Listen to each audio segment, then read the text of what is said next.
Acompáñanos en esta aventura de historias, libros y arte. Literarte.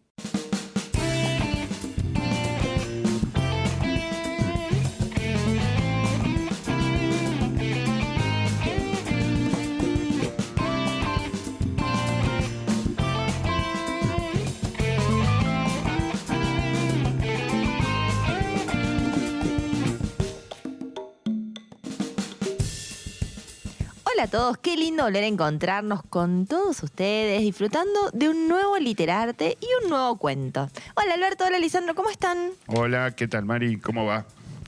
Otro viernes acá. Otro nuevo viernes. Hola Mari, hola Alberto, hola a todos del otro lado. Gracias por seguirnos cada viernes. Y hoy vamos con la escritora Patricia Highsmith, de la cual ya hemos hablado este año, pero vamos a cambiar de cuento. Así es, hoy hablaremos de Patricia y su cuento Gritos de Amor. Pero antes vamos a contarles que nos pueden escuchar entrando a la página de lectores. Es lectores.ulp.edu.ar y hacer clic en Radio en Vivo. Allí están los dos programas de radio que hacemos, tanto Me Lees como Literarte, y haciendo clic nos pueden escuchar. Seguramente es lo que están haciendo ahora. Seguramente. Y si entran en YouTube, de esa misma página pueden chatear con nosotros. O sea, tenés el link ahí de la radio y abajo te dice YouTube. Y haces clic ahí, puedes chatear con nosotros y hablar de lo que están escuchando ahora. O sea, pueden opinar sobre Patricia Highsmith, decirnos algo, decirle algo a Alberto. Alberto siempre va a estar escribiendo ahí alguna que otra cosita. Sí. Y también pueden ver mucha info de todo lo que hacemos en Lectores 4.0. Pero bueno, no queremos llenarlos de publicidad y encima de nosotros mismos, sino que vamos a la escritora de hoy, la cual ya hemos charlado de ella en cuentos anteriores. Y a su vez, como directa o indirectamente hablamos de ella en otros programas también, porque la nombramos en Silvino Campo, la nombramos a Patricia. La nombramos, hay sí. muchas similitudes. O sea que, Porque a medida que se van sumando programas, vamos comparando escritores, vamos comparando sus talentos, sus trabajos, manejo de la pluma. sí, manejo de personajes, temática, y por ahí a esta escritora, a Patricia Highsmith, la pudimos encontrar también, bueno, como decíamos, en Silvino Campo, en algunos de sus relatos, en algunos cuentos, las actitudes similares de los personajes. Y esto que ha nombrado Alberto de la crueldad de los personajes, así como en Niños. Claro, como que se va tejiendo solita esa telaraña entre los escritores y sus escritos. Sí, en este libro de cuentos particularmente, del cual está el cuento que vimos ya hace algunas semanas, y que se llama 11, porque son 11 cuentos, hay una cosa así muy de Silvina en cuanto a la crueldad, en cuanto a la crueldad de los niños, atrás de su aparente inocencia, y sobre todo una similitud que tiene que ver con lo que hablamos en el primer programa. Me acuerdo que fue el primer programa del ciclo de este año, el de Patricia. Esto de la literatura vista desde el punto de vista femenino, contado por una mujer. Aunque muchas veces, sobre todo en Silvina, el narrador es un hombre. Claro. Es decir, Claro. la primera persona que narra es un hombre. Es un hombre. Pero un niño muchas veces. Sí. Pero está esta crueldad y está esta crueldad de los chicos, no en el cuento que vamos a ver hoy particularmente, pero sí el tema niños, pero sí el tema de la crueldad es tremendo el cuento. Terrible. Así que bueno, vamos conociendo más y más de cada escritor que presentamos cada viernes de Literarte. Sí, el cuento anterior de Patricia Highsmith fue Los pájaros antes de emprender el vuelo, y fue el primero que hicimos del año, como veníamos diciendo. Sí, fue ese cuento del... ¿Es el de la carta? El de la carta, el del claro. muchacho está esperando la carta de Rosalín, y Rosalín no mandaba la carta y espía el... No, aparte Claro. generó una ambigüedad increíble. Por momentos quería ser el señor que quería abrir la carta, por momentos me daba muchísima bronca que haya abierto correspondencia ajena y no la haya devuelto encima. No, pero Está Para bueno. la cita, para reencontrarse. O sea, para Claro, verse es con la de la carta. que en realidad él no, digamos, él primero se tienta y nosotros nos tentamos con él. Claro. O sea, andá, abrí el buzón, a ver qué hay. Después medio que sentimos la culpa de lo que él mismo hizo y finalmente concerta una cita con la que escribía cartas al vecino, que está esperando al vecino y él aparece y bueno, no sé. Y ahí está la crueldad de la que hablábamos Sí. anteriormente. La crueldad con él mismo también. Claro. ¿No? Porque Bueno, y de eso dijimos que había nacido Patricia Highsmith, ¿no? Que había nacido en Texas, en Estados Unidos, un 19 de enero de 1921, que tenía una difícil relación con su madre, la cual no la quiso en el momento de su embarazo y luego fue todo más difícil. Y Patricia como hizo un caparazón, un escudo ante el rechazo de su madre. Sí, incluso ella como que al no encontrar ese amor cálido maternal, también se negó a ser madre. No logró encontrar ese estadio en sí. Y en 1924 su madre contrajo matrimonio con Stanley Highsmith, del que Patricia tomó el apellido. En 1927 se marchó a vivir a Nueva York con ellos, donde trabajaban como diseñadores gráficos.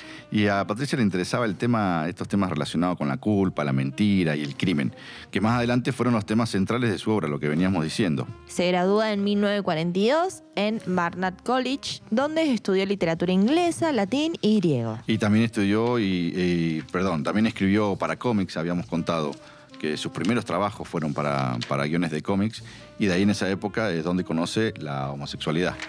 Donde también hablamos de esta época de ella, ya a su vez comienza a escribir El precio de la sal, novela que habla sobre un amor entre mujeres. Claro, El precio de la sal es la novela que Patricia con el tiempo cambia el nombre y ahora se llama Carol, pero es la misma novela. Blanqueo ahí. Incluso, Sí. claro, a esta novela la firma con un seudónimo, ni siquiera la firma como ella, y el seudónimo era Clark Morgan. Clark Morgan, exactamente. A los 22 años comienza a escribir su primera novela, The Cliff of the Shooting, The Click of the Shutting. que nunca fue publicada. En 1945, tras una breve estancia en México, de unos 5 meses estuvo ahí más o menos, surgieron los cuentos En la plaza, escrito en Taxco, y El estado de guerra y El coche. Y publicó su primer cuento a los 24 años en la revista Harper's Bazaar.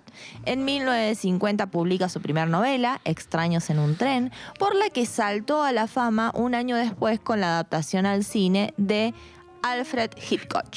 Bueno, y de a poco fuimos como resumiendo un poco la vida de Patricia Highsmith, de lo que hablábamos en el primer programa del año. Así que vamos conociéndola un poquito más. Y ahora, antes de que finalice este bloque, vamos a escuchar un fragmento del cuento leído por Alberto. Alice estaba tendida con los ojos abiertos. Durante todo el día había retenido las lágrimas y entonces comenzó a sollozar. Pero sintió que no eran las lágrimas pueriles de la mañana.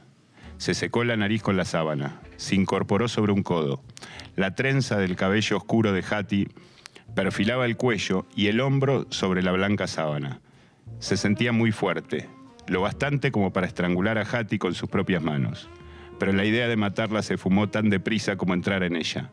Su venganza debía ser algo más duradero, que doliera, algo que Hattie tuviera que soportar y que ella gozara.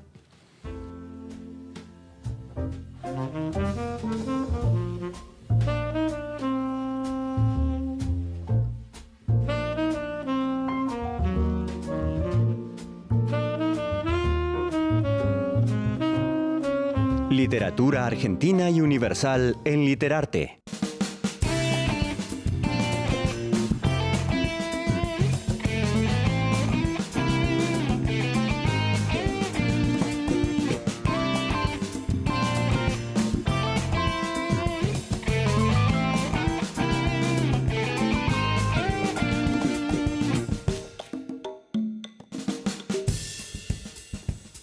Desarrollar la idea para una narración es un proceso de avance y retroceso como tejer.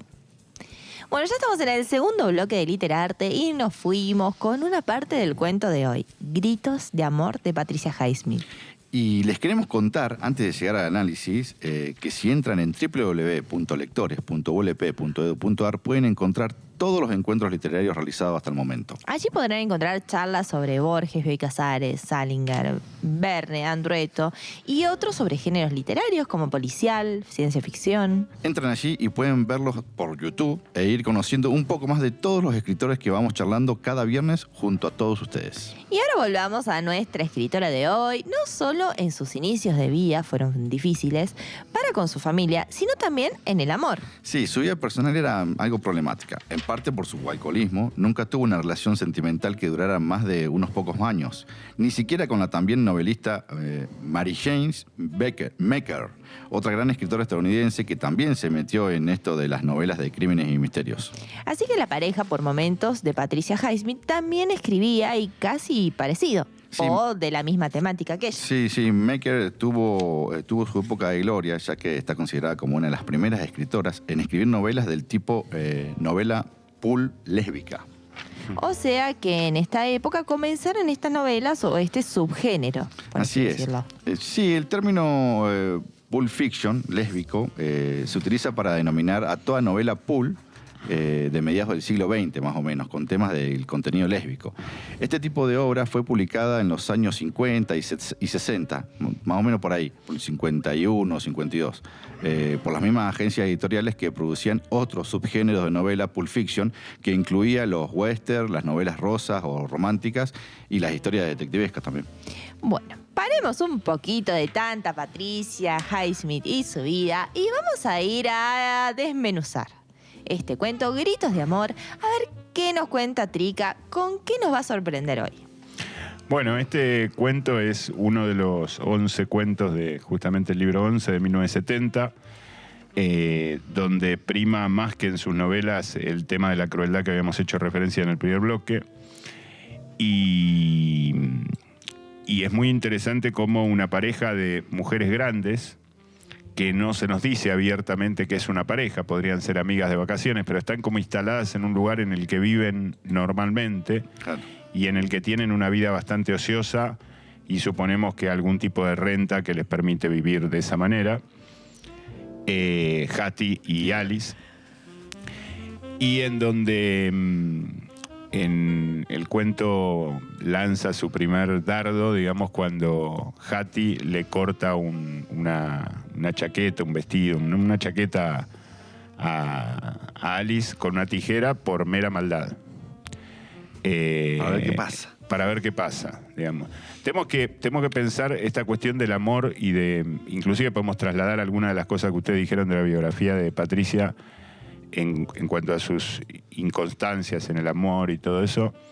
¿Qué es el amor para Patricia? Porque este se llama Grito de Amor. Claro. Y muchos de los cuentos en los que habla de amor tienen este grado de crueldad, es decir, que hay una asociación entre el amor, la crueldad y la culpa. No es algo que digamos, las cosas que suceden en este cuento no son el desamor, sino que es una forma extraña, particular de amar, exactamente.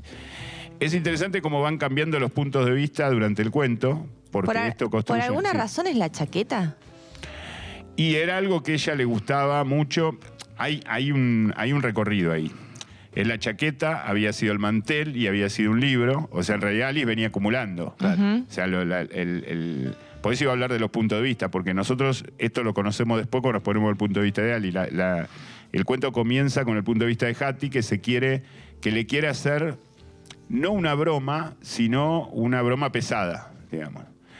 Después, cuando el cuento cambia de punto de vista y nos vamos a Alice, nos damos cuenta que no era la primera vez, que eran varias, y que lo de la trenza, que no parece tan terrible, digamos, no parece tan terrible porque el pelo crece. Claro. A todo el mundo, menos a mí, crece el pelo, digamos. O sea que después le va a crecer y se va a poder hacer otra trenza. En cambio, el libro, el mantel y el vestido se lo rompió. La chaqueta se la rompió. Yo te digo que rompeme la chaqueta, pero no me cortes el pelo. Claro, no. Ahí tenés los puntos de vista también, no, digo. obviamente, no. Pero también va subiendo el la fragmento, apuesta. claro, el fragmento Obviamente. que leía hace referencia a que ella dice, no la voy a estrangular. ¿Para qué la voy a estrangular? Yo quiero que sufra y verla sufrir durante... Es decir, que cortarle la trenza ella sabe que va a ser de un dolor muy grande para la otra y que la otra no se lo va a perdonar. Y de hecho, de ahí se desata como una separación momentánea que después se terminan aceptando bajo una simulación de perdón, digamos, y hacen como las paces, digamos. Sí, una especie de lo que hoy llamamos relaciones tóxicas, ¿no? Digo, esta misma relación que quizá ella tuvo con su mamá en un principio, de que su mamá no la quería y que, bueno, se generó toda una situación donde es esto, ¿no? ¿Cómo amo? ¿De qué forma yo te demuestro que te amo? O cómo puedo expresarte el amor cuando en realidad estoy sintiendo otra cosa. Claro. Sí, a mí me parece que por eso hice hincapié en los puntos de vista, porque me parece que hay una forma de ver el amor que no es que porque sería fácil decir, bueno, los problemas que tuvo Patricia Highsmith, entonces ella no puede ver el amor de otra manera. Yo creo que ella es consciente de que nos está mostrando una versión del amor corrida hacia la crueldad. No normal, no es que para ella esto es la normalidad. Pero son formas de amor que existen. Claro, de otra forma. Y son, es como decir, contar siempre las historias de amor con el te quiero, yo también te quiero, vámonos de viaje, sí, vámonos de viaje, me quiero casar con vos, sí, o sea, como que todo va bien, ahí tenés una historia de amor. Ya Stevenson lo decía con Mr. Hyde, que quiéreme cuando menos lo merezca porque será cuando más lo necesite. Claro. Esa frase es cuando te dice, yo también voy a tener, no siempre va a ser día rosa para mí, pero ese día que va a ser negro, vos tratá de hacerlo rosa. Sí, pero con un asterisco ahí, porque, digamos, esa es la historia de amor que nosotros conocemos, que nosotros frecuentamos y que nosotros queremos habitar. Y que se construye así, que puede tener pequeños idas y vueltas o pequeñas crisis, pero que el eje central es esa rosa. Es esa rosa, claro. Esto está contado, no digo como, digamos, sobre todo por el repaso que hace Alice de las maldades anteriores, como que la construcción ya es tóxica. Claro. Como que es un amor tóxico y que aunque sea tóxico es también un amor posible, digamos. Sí, Más allá de que sea la experiencia de ella o no. Lo interesante es que ella nos lo describe como tal, porque hay, digamos, están las hermanas Crumb y está la señora Holland, que es como la encargada del hotel, la gerente del hotel, que nos dan como ese pauta de normalidad. Es decir, como esa mediación entre... Hay una realidad. No, hay un punto de vista, aparte del de Alice y el de Hattie, que es más normal. Claro. Eso quiere decir que la autora se da cuenta que lo que está mostrando no es lo normal. No es lo normal, obvio. Entonces esto nos da la pauta también para pensar, no como manual de instrucciones por si llegamos a caer en una relación tóxica, pero tampoco la literatura es para eso, pero sí para fijar un punto de vista que no es que todas las relaciones son así, pero esta relación es así. Digamos, esta relación es así porque después cuando se amigan, que ya van varias veces que se pelearon, que se hicieron maldades y que se vuelven a amigar, todo vuelve, digamos, más o menos a la normalidad. Lo que sí queda, como en el mismo, como en cada cuento de Patricia Highsmith o en casi todos sus cuentos, por ejemplo en El pájaro a punto de emprender el vuelo, queda como una posibilidad de seguir, queda como un resto de esperanza. Esto también me parece que es muy de Patricia Highsmith. Es decir, se perdonan a regañadientes, puede llegar a explotar otra crisis entre ellas. Una meseta, digamos, ahí. Pero hay una posibilidad de seguir. Es decir, una cede, golpea la puerta, la otra se la abre y vuelven a dormir juntas. ¿No? Podría no terminar así, podría terminar más terriblemente o una se podría haber ido. De hecho, una se va de la habitación, Hattie se va de la habitación, se va a vivir a la habitación, es un hotel, o sea, se va a vivir a otra habitación, creo que en el mismo piso. Las dos, nosotros lo sabemos, estamos desde el punto de vista de Alice ahí, pero entendemos que las dos están pensando en la otra y en perdonarse y en por qué llegamos hasta acá y este tipo de cosas, y finalmente terminan juntas. Este hecho de que terminen juntos, aún en esta toxicidad, aún en esta anormalidad o como lo queramos llamar, nos dice algo del cuento. Es decir, la culpa, por ejemplo, que es uno de los temas que ustedes lo nombraron durante el primer bloque, la culpa es tal en tanto que nos duele porque nos desviamos del camino correcto. Si no, no sería una culpa. Si no, no sería culpa. Claro, si yo asesino y creo que asesinar está bien, no siento culpa por asesinar. Digamos. Tal cual. Bueno, entonces, esto que se manifiesta como culpa, que el mismo personaje de Don en El pájaro emprende el vuelo siente en un momento cuando hace semejante crueldad de citar a la chica del vecino y todo, y siente una cosa y se alivia por arrepentirse, bueno, de alguna manera esa culpa es limada o saldada o perdonada por la autora hacia el final en cada uno de los cuentos, con un final esperanzador dentro de lo terrorífico que nos cuenta, porque son cuentos crueles, digamos, no es que son esperanzadores de rosas y primaveras, como estamos atravesando ahora. Claro. ¿Qué más? Sí, porque marca también esto de que la pareja esté planificando constantemente hacerle mal al otro, a la otra. ¿por qué no se cambia eso? ¿Y por qué no le hacen un mal a otra persona, digamos? Porque hay una especie de soledad, son ellas dos siempre, constantemente, están encerradas en ellas dos. Bueno, digamos, podríamos decir, como en tantas películas y en tantos libros y en tantos cuentos, que en esa habitación es un micromundo, es una representación del universo. Claro. En el universo hay crueldad.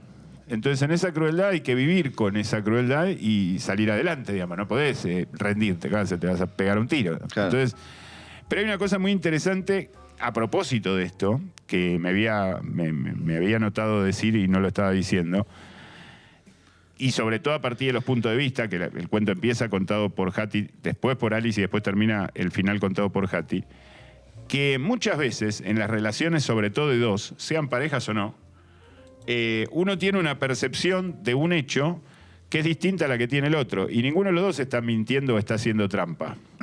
Uno cree que es justo decirle, hacerle ver al otro que se equivocó, y el otro no nota que se equivocó, por ejemplo. Claro. Sí, Y sinceramente no nota que se equivocó. Y esto está puesto de manifiesto de una manera muy sutil, no solo en este cuento, pero en este cuento está claro porque es una pareja de mujeres grandes que viven en un hotel, que digamos que no tienen ningún problema económico, social, que tienen su grupo de amigos, que tienen su vida solucionada, gente aparentemente culta, que lee y demás, y que cuando se plantea la cuestión de la justicia o de la injusticia a partir de estas pequeñas hechos dañinos o venganzas, tienen percepciones totalmente distintas, y las dos son justificables, porque las dos justifican, o por lo menos Patricia Highsmith, a través de sus personajes, nos invita a entenderlas. Cada una tiene sus motivos.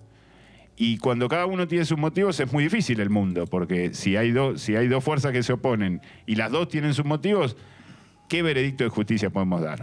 Podemos dejar que el Barba decida en el futuro, pero nosotros en este momento no podemos tomar partido. Hay un guiño hacia Alice, por eso elegí este fragmento para leer, porque Alice está como cansada de las sucesivas cosas, pero también puede ser una cuestión de personalidad, como pasa en muchas parejas en donde uno es más jodón que el otro, Claro. o donde uno es más... Sí, sí. Pero no necesariamente Hattie es mala y Alice es buena. Y esto es también una forma de ver el universo todo, no solamente la relación de pareja.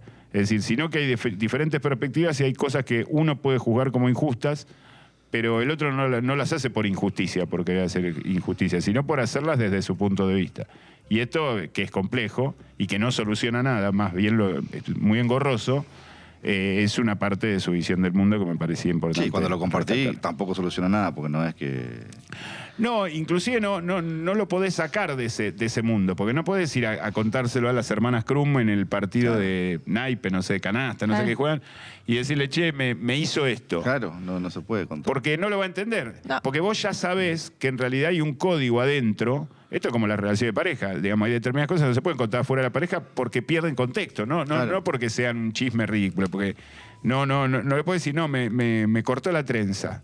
Porque el otro va a decir, que hija de puta, ¿cómo te acordás? Claro. No te acordás, Pero no, sí. en realidad hay todo un contexto de por qué le cortó la trenza y que Hattie, que recibió el corte de trenza, sabe por qué es. Y no Claro. lo puede explicar, no lo puede sacar afuera. Eso me parece muy interesante porque como que te encierra en esa habitación y en esa... Trica, en el primer bueno, Cuento. ¿me sale? No, en el primer bloque hablamos de Pulp Fiction como subgénero. ¿Qué caracteriza este subgénero? Me parece que la película de Tarantino nos confundió un poco con el tema del género. Me parece que es una cosa marginal, Sí, porque inclusive esto viene antes de la película. Sí, mucho Viene antes, mucho 50, antes. 60. Mucho antes. Es un género marginal que puede ser cualquier género marginalizado, digamos. Ah, bien. O sea, puede ser un policial, Claro. Pulp Ajá. Fiction. Puede ser un melodrama, Pulp Fiction. Puede ser un... Bien. Bien, no bien. necesariamente estos cuentos de Patricia entrarían dentro de De esto. este Por ahí algunos subgénero. elementos que dijimos recién respecto a la relación Ajá. entre Hattie y Alice, sí. Pero en general es algo más marginal, no en el sentido social, no de marginales, sino de situaciones excepcionales. Bueno, muchas de las cosas que pasan en este cuento son excepcionales, pero de dinámicas o de relaciones excepcionales. Bien. Por ejemplo, cierta cuestión sexual en determinados momentos en donde la sociedad no visibilizaba, Ajá. por ejemplo, el lesbianismo o la homosexualidad, o, Claro. qué sé yo.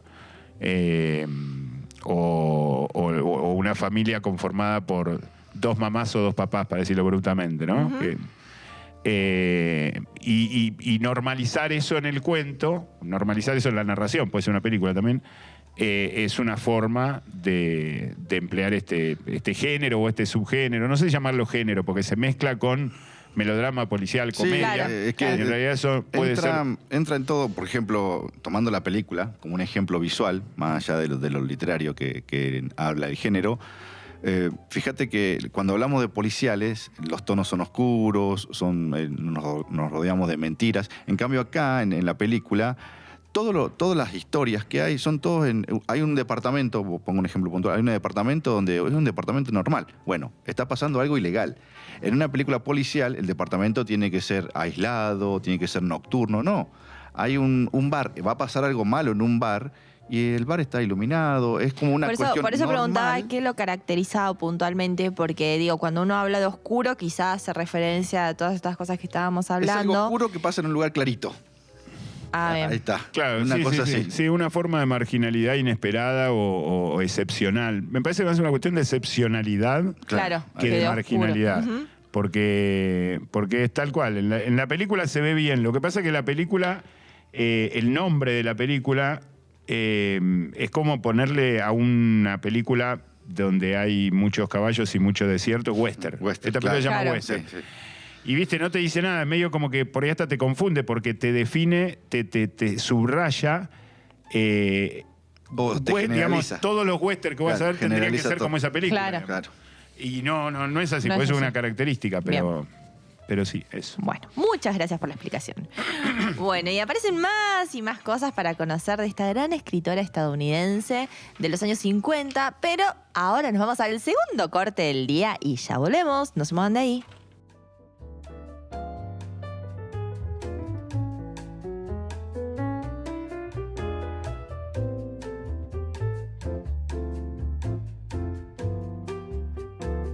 Policial, fantástico, historia, amor y desamor en Literarte.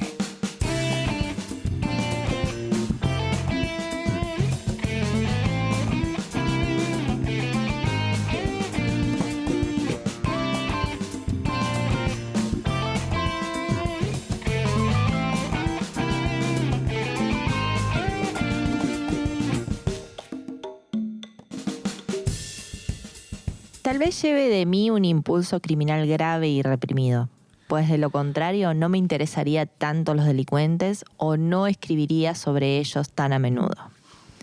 Wow, frase fuerte, frases reales. Salías de una escritora que supo dejar su huella en la literatura universal. Y si ella decía eso sobre ella, por algo es. Ya veníamos hablando de su forma de vivir, sus estados de ánimo, incluso lo que decíamos de la crueldad con el tema de los personajes de chicos. Al menos era coherente al reprimirla, ¿no? La Era reprimía. como media reacia con las personas, ¿no? Sí, sí. Bien dicho eso de Reacia. Y bien analizado. Algunos se referían a ella como una misantropía, lo que tenía. Eso es lo que decían que ella tenía, misantropía. Esto es como el rechazo a la gente. No sentía mucha gracia de comunicarse con las personas. Y Ahí eso lo- la aislaba más todavía. Claro. Sí, es aislarse, misántropo. Iba a ser difícil para una persona así tener muchas relaciones sociales. De ahí se conoce que era muy cariñosa con los gatos e incluso, escuchen esto, Sí. con los caracoles. Sí, es cierto. Tenés que ser cariñoso con un caracol. Bueno, el primer cuento de 11 es El observador de caracol, que es un cuento, bueno, después les cuento si quieren. Es tremendo ese cuento, es tremendamente de terror, pero se nota que lo escribe alguien que ama los caracoles. El lector se va vomitando, digamos, pero se nota que está escrito por alguien que ama los caracoles, tiene un grado de detalle. Una botánica increíble. full. Sí, tremenda. Sí, preferiría la compañía de sus muchos gatos y caracoles. Y una vez dijo, mi imaginación funciona mucho mejor cuando no tengo que hablar con la gente. Pero bueno, también era una mujer famosa por sus escritos y entonces daba de qué hablar. Y es por estas cuestiones medio morbosas que nos la hicieron muy aceptable, que no la hicieron muy aceptable en Estados Unidos, sobre todo, ¿no, Alberto? Claro, bueno, esto lo hablamos con otros escritores también, siguiendo los pasos de tantos, sobre todo siendo sureña, habiendo nacido en Texas, el sur es un poco más pacato, digamos, pero Estados Unidos es una sociedad que no acepta todo esto. Por eso surgen como reacciones todas estas cuestiones de manifestaciones lésbicas, homosexuales, Pulp Fiction, marginales y todo eso, por la represión natural, moral que tiene el país, más que por la represión policial. Sí. Y Europa es un poco más abierto, por lo menos era un poco más abierta que Estados Unidos, ahora más o menos están parejas, pero era común que ir a Europa era como, sobre todo París. Claro, pero están pareja porque Estados Unidos se abrió un poco más. Claro, Porque claro. se cerró. No, está claro, sí, por supuesto. El mundo entero se abrió un poco más. No quiere decir que en todo lo que se abrió sea bueno eso, pero se abrió un poco más. Ahora, es cierto que vos ibas a París y era como una cosa mucho más relajada, donde no solamente podías decir que eras lesbiana o que te gustaba tal, o que tenías tal gusto particular o tal rareza o tal extravagancia, sino que todos tenían algún tipo de extravagancia. Claro. Y era como una reunión de extravagantes, digamos, también. Muchos talentos, muchos extravagantes sin talento también, pero era una constante, digamos. Y aparte te daba como un certificado todavía cultural que creo que el cine, sobre todo el cine norteamericano, ha logrado empatar con el correr de las décadas durante el siglo XX, pero que a principios del siglo XX, que yo los años 20, los años 30, los años 40, ir a Europa volvías con un certificado de cultura. Claro. América, pero pasaba en Buenos Aires, pasaba en Nueva York, pasaba. Y después lo que hay, esta mujer se fue a vivir a Nueva York, lo que hay es que Nueva York era como lo más europeo, sigue siendo, lo más europeo de Estados Unidos. Entonces, si vos vivías en el sur, vivías en California, vivías en el desierto, vivías en el medio oeste o vivías en Nueva Orleans, ir a Nueva York era como acercarte a Europa culturalmente. Por eso mucho Willa Cather, por ejemplo, que era del medio oeste, se termina yendo a vivir a Nueva York.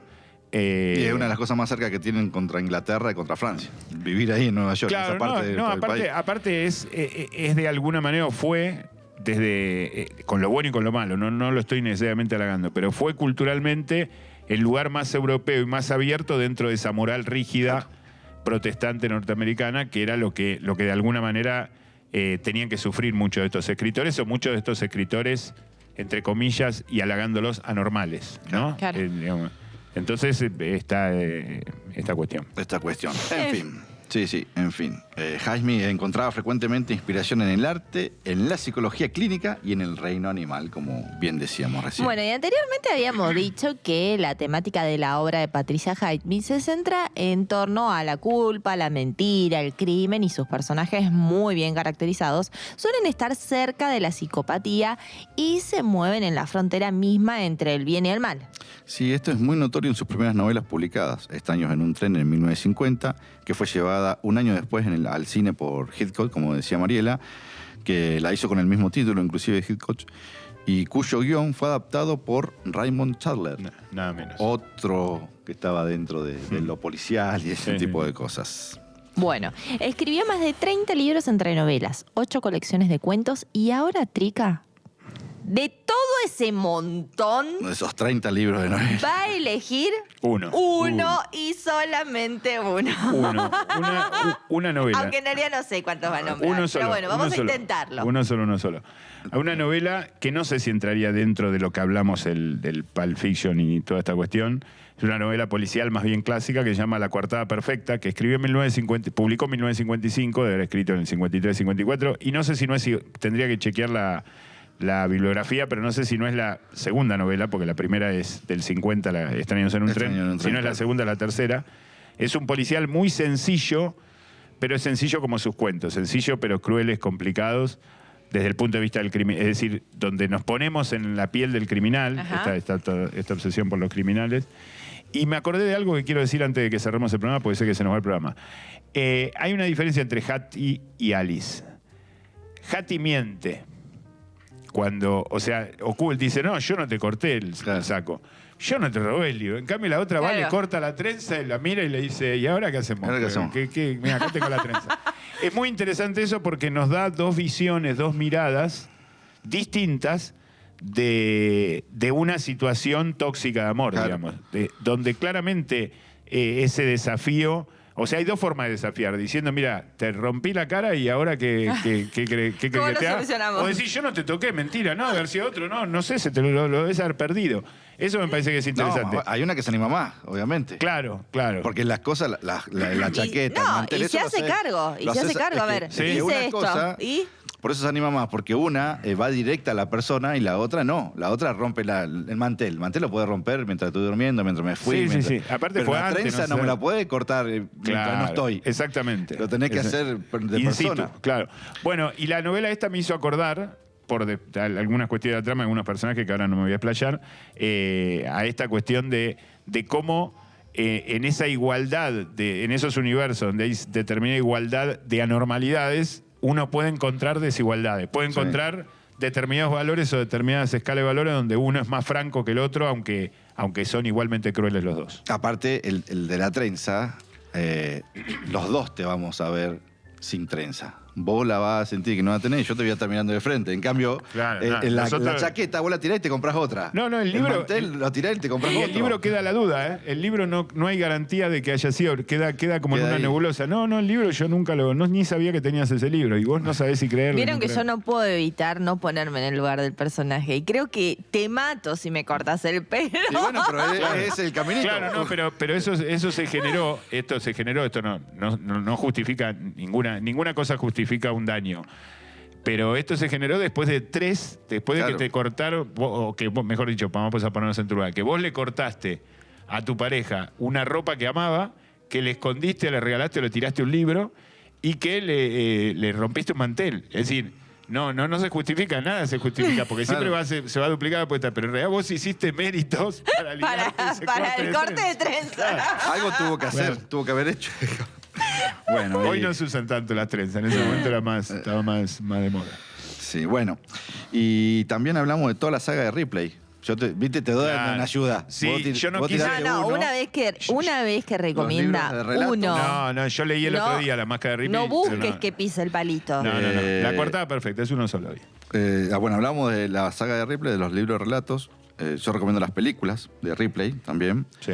Porque también sí se puede ver un poco más cómo toma un director X, cualquiera que haya de los directores que dirigió las películas de Ripley, o un productor, un guionista, y cómo toma la pluma de Patricia para contar todo Yo esto que me había venimos recomendado el programa anterior, el primero de este ciclo, El Amigo Americano, que es Claro. una de las de Ripley, que dirige Wim Wenders, un director alemán que está muy buena esa película. Y es muy fiel a la novela y a la vez está excelente como película.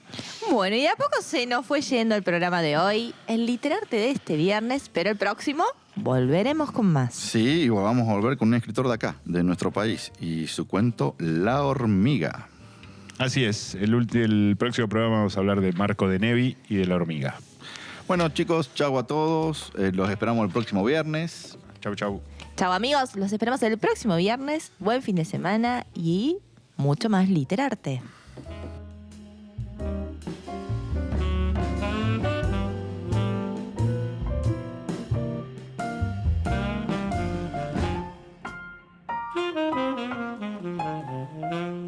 Literarte, un programa sobre libros y autores. No te lo pierdas.